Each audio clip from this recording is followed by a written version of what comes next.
I want to begin with a strange idea, one that took me years to understand. Most of the patterns that run your adult life were set in place before you could even form lasting memories. The way you react when someone pulls away from you, the way your stomach drops when a text goes unanswered, the way you over-apologize, or overachieve, or overgive, the way you cannot quite let yourself rest. These are not personality quirks you developed as a grown-up. They are, very often, the long echo of something that happened to you when you were very small, something you may not even remember, something that left a mark you have been carrying ever since without knowing it. Today, I want to talk about the childhood wound, not in a dramatic way, not to blame anyone, not to turn your parents into villains, but to help you see something that is operating quietly underneath your life, shaping your choices, your relationships, your sense of yourself, from a place below your awareness. Because here's the thing about a wound you cannot see.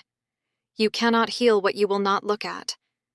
And the not looking is precisely what keeps it in control. By the end of this video, I want you to have a clearer sense of what your particular wound might be, where it came from, and how to begin tending to it. Stay with me. Let me start by explaining what I actually mean by a childhood wound, because the phrase gets thrown around a lot and loses its meaning. I am not necessarily talking about abuse, though for some people that is part of it. A childhood wound is, at its core, an unmet need. As children, we have a set of basic emotional needs. We need to be seen. We need to be soothed when we are distressed. We need to feel safe.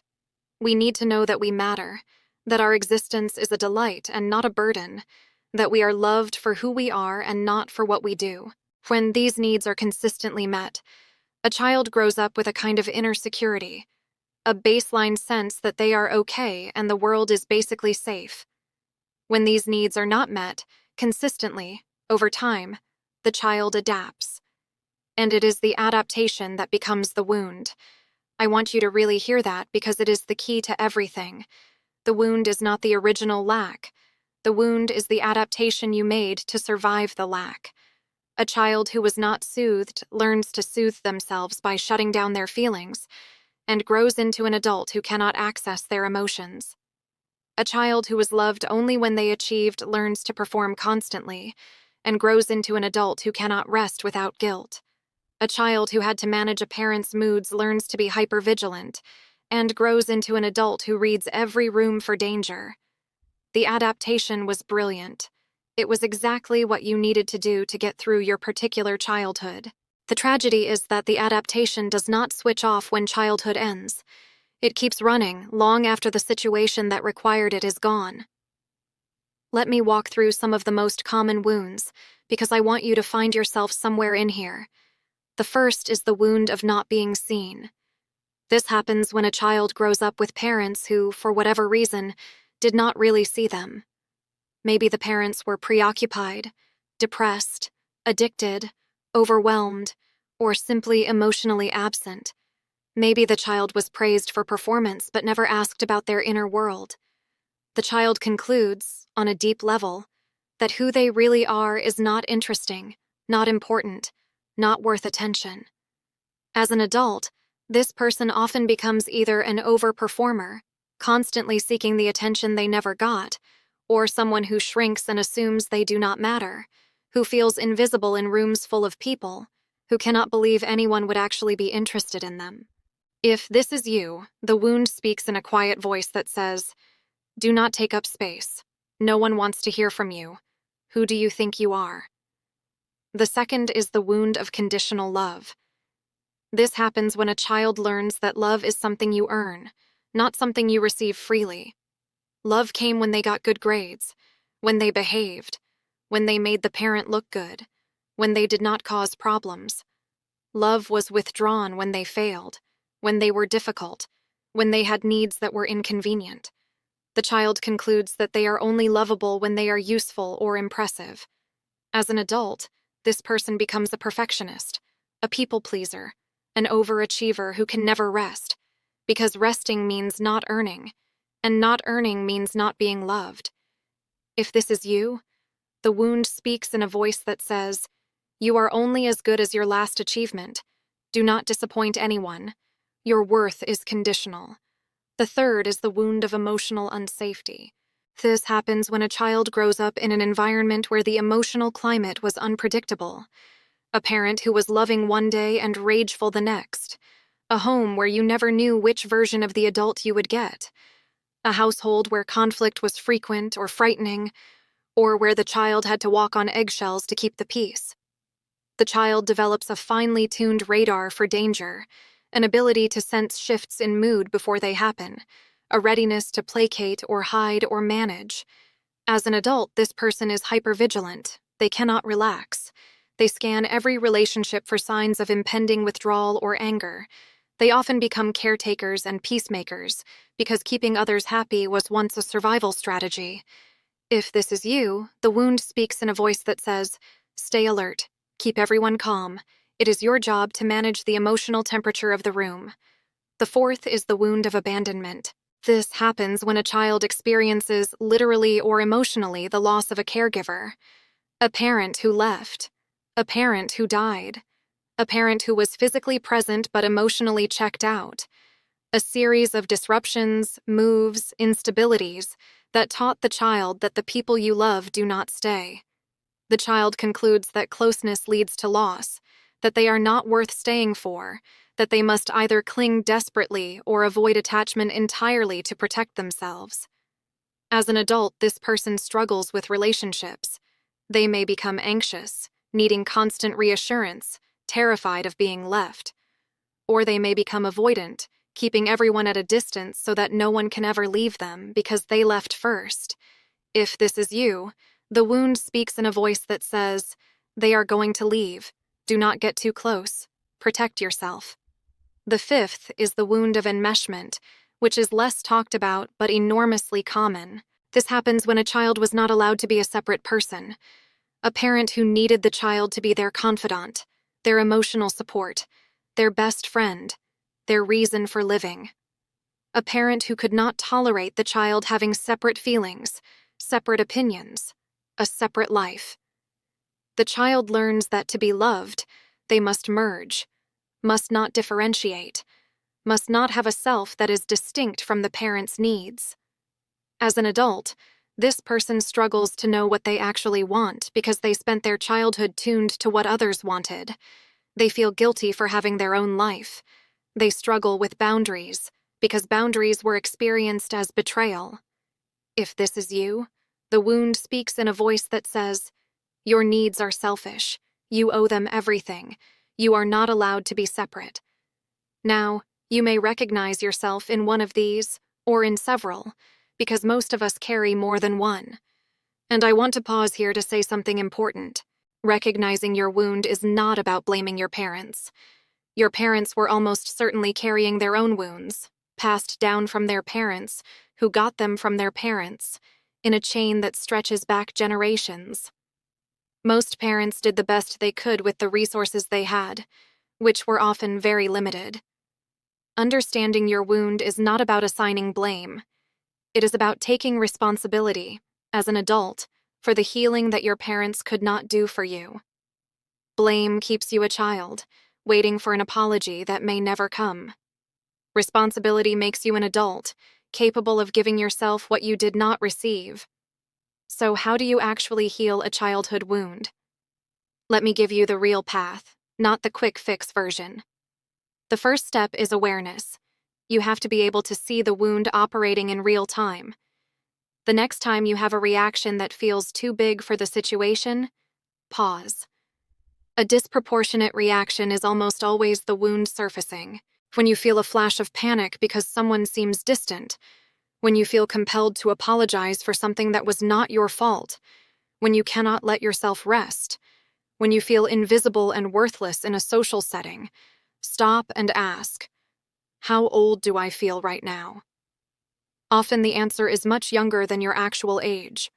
The wound has a specific age, the age you were when it formed. When it gets activated, you are, for a moment, that age again, with all the helplessness and fear that came with it. Learning to recognize these moments is the beginning of everything. The second step is connecting the present to the past. Once you can catch the wound surfacing, start tracing it back. When did I first feel this way? Who made me feel this way originally? What was the situation? This is not about wallowing in the past. It is about understanding that your present reaction is not actually about the present. The coworker who reminds you of your dismissive father is triggering an old wound, not creating a new one. The partner whose silence terrifies you is activating the abandonment you felt as a child, not causing fresh abandonment now. When you can see the link, you gain the ability to respond to the present situation as your adult self, rather than reacting from the wounded child. The third step is grieving. This is the step almost everyone wants to skip, and it is the one that actually heals. You have to grieve what you did not get, the love that was conditional, the attention you never received, the safety you deserved and did not have, the childhood you wish you had. This grief is real, and it is significant, and most people have never allowed themselves to feel it because they were taught to minimize it. It was not that bad. Other people had it worse. My parents tried their best. All of these may be true, and none of them remove your right to grieve what you missed. The grief, when finally felt, releases something that has been held for decades. On the other side of the grief is a strange and unexpected freedom. The fourth step is what I call reparenting. This is the heart of healing the childhood wound. Reparenting means becoming for yourself the parent you needed and did not have. It means learning to give yourself the things that were missing. If you were not soothed, you learn to soothe yourself with compassion instead of criticism. If you were loved conditionally, you practice valuing yourself even when you have not achieved anything. If you were not kept safe, you build a life with stability and boundaries that protect you. If you were abandoned, you commit to not abandoning yourself, to staying present with your own feelings instead of fleeing them. This is slow work, and it is the most important work you will ever do. You are essentially raising yourself again, this time with the care you always deserved. There is a practice I want to give you for this. It is called the inner child dialogue, and it sounds strange, but it works. Find a quiet moment. Picture yourself at the age your wound formed. See that child clearly. And then speak to them, in your mind or out loud or in writing, the way a loving adult would speak to a frightened child. Tell them what they needed to hear. You are safe now. I see you. You matter. It was not your fault. You did not deserve that. I am here, and I am not going to leave. This feels awkward the first few times. It may bring up powerful emotions. That is the wound being touched, finally, with care instead of avoidance. Do this regularly, and over time, something shifts. The child inside you begins to trust that someone is finally showing up for them, and that someone is you. I want to add something about how the wound shows up in your closest relationships, because this is where it does the most damage and offers the most opportunity. The people closest to you, your partner, your children, your dearest friends, are the ones most likely to activate your wound, because intimacy gets close to the original places where the wound formed. This is why people who function beautifully at work fall apart at home. The wound does not get triggered in the boardroom. It gets triggered in the bedroom, at the dinner table, in the moments of closeness that resemble the early closeness where the wound was made. So if you find that you are at your worst with the people you love most, this is not a sign that something is wrong with those relationships. It is a sign that those relationships are touching the tender place. The good news is that this also makes them the place where the most healing can happen. When a partner stays present while your abandonment wound flares and does not actually leave, the nervous system slowly learns something new. When you reparent yourself in real time during a conflict instead of reacting from the wound, you rewrite the pattern. The relationships that activate the wound are also the ones that can help heal it, if you bring awareness to them. I also want to say something to those of you who are parents. Becoming aware of your own wound is one of the greatest gifts you can give your children, because the wounds we do not heal, we tend to pass on. Not because we are bad parents, but because we cannot give what we do not have, and we unconsciously recreate the emotional climate we grew up in. When you heal your wound, you interrupt the transmission. Your children inherit your healing instead of your wound. That is the chain breaking in real time in your own home. There is almost nothing more meaningful that a person can do. The fifth step, and I want to be honest about this, is that for deep wounds, you often need help. A good therapist, particularly one trained in attachment, trauma, or inner child work, can guide this process in ways that are hard to do alone. There is no shame in this. The wound was formed in relationship, with a caregiver who could not meet your needs, and it often heals best in relationship with a skilled professional who can. If therapy is accessible to you, please consider it. You do not have to carry this by yourself, and you do not have to figure it all out on your own. I want to address something before I close because I think it stops a lot of people from doing this work. There is a fear that if you look at your childhood wound, you will fall apart, or you will become consumed by the past, or you will turn into someone who blames everything on their parents and takes no responsibility for their life. I understand the fear, but in my experience, the opposite is true. The people who refuse to look at their wounds are the ones controlled by them. They repeat the patterns endlessly, hurt the people they love, sabotage their own lives, all while insisting that the past has nothing to do with the present. The people who do the work, who look clearly at what happened and grieve it and reparent themselves, are the ones who actually become free. They stop repeating. They break the chain. They become, often, the first person in their family line to heal something that was passed down for generations. That is not weakness. That is one of the most courageous things a human being can do. I will leave you with this. The wound you are carrying was not your fault. You were a child. You did not choose your circumstances, your caregivers, the environment that shaped you. You did the best you could with what you were given, and the adaptations you made were intelligent and necessary at the time. But you are not a child anymore, and the healing that your younger self could not do, your adult self can. That is the great turning point of a life, the moment you stop waiting for someone else to fix what happened to you, and you take up the work of healing yourself. It is not easy. It is not fast. But it is possible, and it is the most worthwhile thing you will ever do.